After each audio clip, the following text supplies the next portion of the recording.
daawwattootaaf dhaggeeffattoota qaanqee show yooyyaa nageenyi badhaadhaa nagaan keenya kabajaaf jaalalaa oromummaa bakka isin jirtan hundaatti isin akka bujetti qaanqeen show እንግዳ ተቀባይ ጎንበስ ቀና ብሎ ያበላል ያጠጣል ያለውን አካፍሎ naannoo oromiyaa giddu galeessatti qeessotatu guyyaa ayyaanaa mana oromtichaatti afeeramanii dhaqan.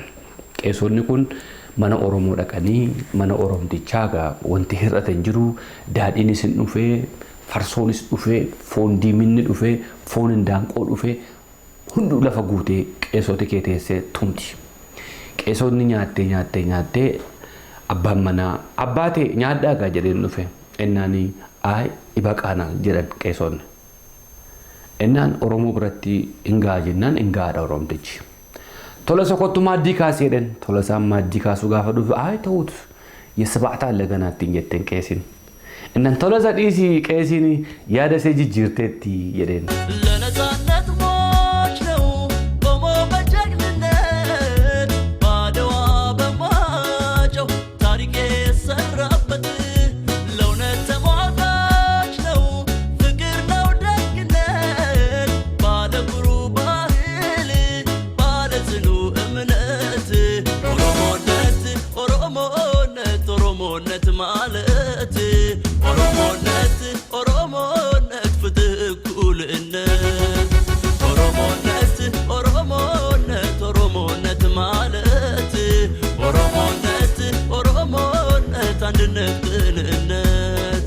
Seenaan Oromoo seenaa alagaan seenaa abashaan nu barreessitu miti. Seenaan Oromoo beektota Oromoo hayyoota Oromoo argaa dhageettiidhaan warra argan abbootii gadaa harka nu jira. Seenaan keenya seenaa boonsaadha. Seenaan keenya seenaa nu miti uummata Itoophiyaa miti uummata Afrikaa seenaa boonsuu qabna. Kanaaf abashoonni seenaa isaanii xuraa bareechifachuudhaaf seenaa uummata Oromoo xureessuun isaaniif dirqama. Kun har'a kan jalqabe miti. Waggoota hedduu duddubatti deemne yoo ilaalle yeroo isaan waa'ee Oromoo gaarii dubbatan tokko hin jiru. Yeroo isaan waa'ee Oromoon nama jedhanii haasa'an tokko hin jiru. Uummata Oromoo uummata bal'aa kana fuudhanii jaldeessa godhanii qurxummii godhanii galaana gabaa dhufanii akka jaamaa akka goondaa wal cinaa deemtu godhanii waan hedduudhaan akka nuti oromummaa keenyatti hin boonnu hedduun godhanii jiru.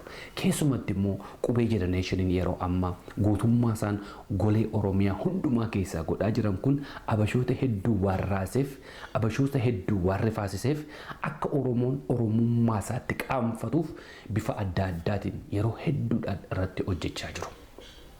Oromoon beektota hin qabu nuun jedhu. Oromoon hayyoota hin qabu nuun jedhu. Oromoon hayyoota nuti qabnu hayyoota uummata Itoophiyaa duwwaaf otoo hin taane uummata Afrikaa duwwaaf otoo hin taane uummata addunyaa hayyoota boonsan hedduu qabna.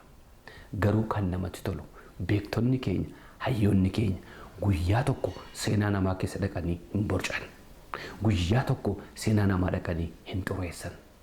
Hayyoonni Oromoo hayyoota kabajaa qabanidha.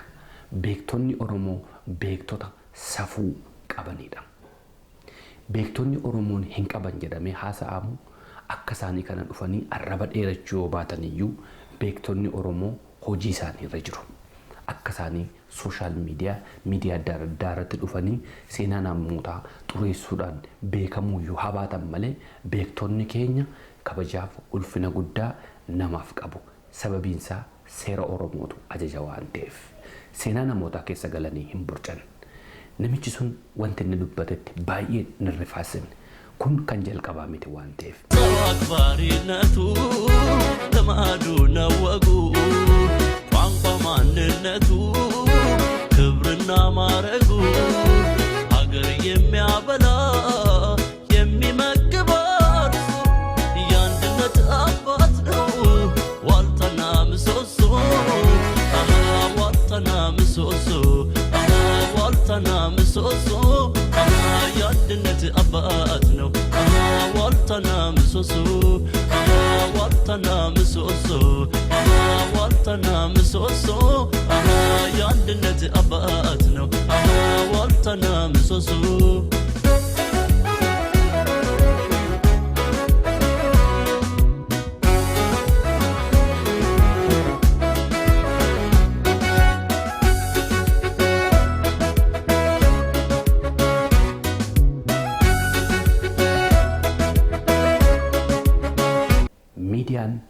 uummata Itoophiyaa guutummaa tajaajila jedhanii halkanii guyyaa xurumbaa isaanii rukutan miidiyaan isaat waan akkasii kana fidee uummata keenya hamilee cabsuu, uummata keenya shororkeessuu, uummata keenya akka uummataatti ilaaluun dhiisuunsa baay'ee waan nama qaanfachiisudha.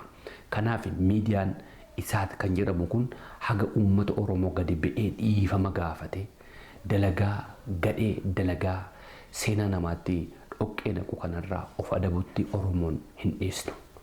Kanaaf warreen afaan hiittaniif illee ta'e warri isaat keessa jirtan kana baraa. Uummata Oromoo, uummata guddaa kana, uummata biyya Itoophiyaa isin itti dibbee rukuttan kanaaf lafee duddaa ta'e dhiifama gaafachuutu isinirra jiraata. Seenaan uummata Oromoo seenaa isin farshoo quuftanii dhuftanii nutti deeqqifattan otoo hin taane seenaa boonsaa qabna. Argaa dhageettii qabna. Maanguddoota waggaa 160 ol jiraatan qabna. Isaan irraa qoradhaa. Waa'ee seenaa keenyaatti hin dhiphatina. Seenaa keenyaaf nuti hin dhiphanna. Jecha mootiin biyyaa jedhe tokko dubbadheen waa'ee keessan asuma irratti gudunfa. Simbirroon galaana guddaa irratti fincooftu kashalabummaa ishee mul'isti malee galaana sana booressuu hin dandeessu. Isaat kashalabummaa keessan mul'isaa jirtu malee seenaa uummata Oromoo hin xureessu.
Kanuma, hawwiin keenya kanuma.